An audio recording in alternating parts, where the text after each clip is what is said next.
નમસ્કાર મિત્રો, આજે રાજ્યના ચૂંટણી પંચ દ્વારા ગુજરાત રાજ્યને વિવિધ જે ગ્રામ પંચાયતોની પેટા ચૂંટણી અને ચૂંટણી યોજાવાની છે તેની તારીખો જાહેર થઈ છે. આમ તો જે તારીખો જે જાહેર થઈ છે તે તેના ઉપર પહેલાં પ્રથમ નજર કરી લઈએ તો 2 તારીખ છે તેથી જાહેરનામું પ્રસિદ્ધ થશે. એટલે કે કઈ બેઠકો ઉપર કોની સ્ત્રી અનામત છે કે પુરુષ અનામત છે, કઈ કઈ બેઠકો ઉપર પેટા ચૂંટણી છે અને કઈ બેઠકો ઉપર ચૂંટણી યોજાવાની છે તેનું જાહેરનામું પ્રસિદ્ધ થવાનું છે.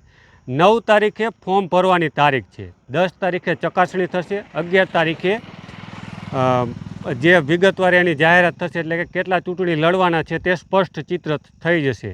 એટલે 9 તારીખે ફોર્મ ઉપાડશે, 10 તારીખે ચકાસણી થશે અને 11 તારીખે જેટલા પણ ફોર્મ રહેશે એ સ્પષ્ટ થઈ જશે કે આટલી ચૂંટણી જે ગામમાં ભર્યા છે ફોર્મ તે એનું ચિત્ર સ્પષ્ટ થઈ જશે કે આટલા જણા ચૂંટણી લડવાના છે. આમ તો આપણે જે પ્રકારે વાત કરીએ તો મોરબી જિલ્લાની ઓવરઓલ 192 બેઠક જે ગ્રામ પંચાયતો છે તેમાં ચૂંટણી થવાની છે. તેમાં પણ આપણે મોરબી જિલ્લાના અલગ અલગ ગામોની જે ગ્રામ પંચાયતો છે તેમાંની વાત કરી લઈએ તો મોરબીના 59, હળવદના 39, વાંકાનેરના 46, માળિયાના 23 અને ટંકારાના 25. આમાં ચૂંટણી સરપંચની અને સભ્યોની થવાની છે. અને તેમાં પણ આપણે હળવદની વાત કરીએ તો હળવદમાં જે 39 કહ્યું તેમાં 11 ગ્રામ પંચાયતોમાં આખી ચૂંટણી થવાની. એટલે કે સરપંચ સહિત આખી બેઠકો બધી 8 વોર્ડ અને સરપંચ એટલે ટોટલ 9 બેઠકોની ચૂંટણી થશે. અને એના સિવાય જે 28 બેઠકો છે તેમાં પેટા ચૂંટણી થવાની. એટલે કે સભ્યો કોઈને કોઈ કારણસર ખાલી હોય અથવા કોઈ રાજીનામું દઈ દીધું અથવા કોઈ સસ્પેન્ડ થયો અથવા કોઈ કારણસર કોઈ બેઠક ખાલી થઈ હોય તો આવી બેઠકો પર ચૂંટણી થવાની છે. હવે કઈ બેઠકો ઉપર ચૂંટણી થવાની છે એટલે કે કયા ગ્રામ પંચાયતમાં ચૂંટણી થવાની છે તેની એક વખત વાત કરીએ તો નવા ઈસનપુર, જૂના ઈસનપુર, રાયસિંગપુરનો આ વખતે 2 અલગ અલગ ગ્રામ પંચાયતો બની છે, રાયસિંગપુર અને ગાંધીપુર. રણછોડગઢ છે, ઈશ્વરનગર છે, શિવપુર છે, ધૂળકોટ છે, વેગળવાવ છે અને નવા વેગળવાવ છે. આ બધી બેઠકો પર ચૂંટણી યોજાવાની છે. એટલે ટોટલ 11 ગામોમાં સરપંચની ચૂંટણી યોજાવાની છે. અને મેં અગાઉ કહ્યું તેમ કે 22 તારીખે ચૂંટણી યોજાવાની છે અને 25 તારીખે મતગણતરી છે. સાથે જ હું કહું ફરી એક વખત આ આખી ચૂંટણીની પ્રક્રિયાની વાત કરું તો આ ચૂંટણી છે તે બેલેટ પેપરથી યોજાવાની છે. ઘણા બધા મિત્રો જે જૂનવાણી જે મતદાન કરતા હોય તેને ખબર હોય કે બેલેટ પેપરથી કેવી રીતે મતદાન થાય, પરંતુ અત્યારે ઘણા બધા નવા મતદારો પણ જોડાયા છે. એટલે ખાસ તો 2 તારીખે જે ચૂંટણીનું જાહેરનામું પ્રસિદ્ધ થશે, 9 તારીખે ફોર્મ ઉપાડવાનું કામગીરી થશે, 10 તારીખે ફોર્મ ભર્યા હોય 10 તારીખે તેની ચકાસણી થશે, 11 તારીખે કોણ બાકી રહ્યું છે તેની સંપૂર્ણ માહિતી આપવામાં આવશે. એટલે કે આટલા ઉમેદવારો ચૂંટણી લડવાના છે. 22 તારીખે ચૂંટણી યોજાવાની છે, 25 તારીખે મતગણતરી થશે અને 11 જે ગ્રામ પંચાયતો છે હળવદ તાલુકાની તેમાં ચૂંટણી યોજાવાની છે. તેમાં પણ ફરી એક વખત નજર કરી લઈએ તો 2 વેગળવાવ છે, નવું વેગળવાવ અને જૂનું વેગળવાવ. નવા વેગળવાવને શ્રીજીનગર કહે છે.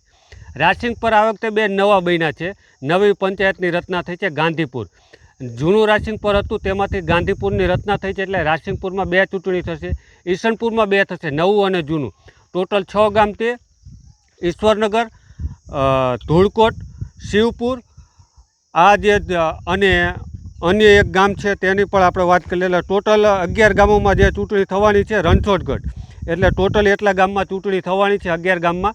અને બાકીના 28 ગામો જે મેં અગાઉ કહ્યા તેમાં પેટા ચૂંટણી છે. એટલે કે સભ્યોની કોઈ કારણોસર જગ્યા ખાલી હોય તેના માટે ચૂંટણી યોજાવાની છે. એટલે ખાસ તો આપણે ચૂંટણીની પ્રક્રિયાને અને ક્યારે ચૂંટણી યોજાવાની છે તેના માટે જ આ વિડીયો બનાવ્યો છે કે 9 તારીખે ફોર્મ ભરાશે, 10 તારીખે તેની ચકાસણી થશે, 11 તારીખે કોણ ચૂંટણી લડવાનું છે તે ચિત્ર સ્પષ્ટ થઈ જશે અને 22 તારીખે ચૂંટણી યોજાશે અને 25 તારીખે એટલે જૂન, આ આપણે જૂન મહિનાની જ વાત કરી છે, જૂન 25 જૂને પરિણામ જાહેર થઈ જશે. ઘણા બધા મિત્રો પણ જે પણ આપણા ગામમાં કેવો ચૂંટણીનો માહોલ છે, કેટલા ઉમેદવારો લડવાના છે, કોણ પહેલી વખત મતદાન કરવાનું છે, ચૂંટણીને લઈને આપણા વિસ્તારમાં કેવો ઉત્સાહ છે, સાથે જ ગ્રામ્ય વિસ્તારમાં કેવી સમસ્યાઓ છે અને આ સમસ્યાઓ નિરાકરણ માટે શું તમે આયોજન કરશો, સરપંચને કેવો તમારો સરપંચ હોય આ બધી કોમેન્ટમાં જણાવશો. એટલે અન્ય મિત્રો પણ આનાથી પ્રેરણા લે કે કેવો સરપંચ હોવો જોઈએ, કેવા ગામમાં વિકાસ થવો જોઈએ.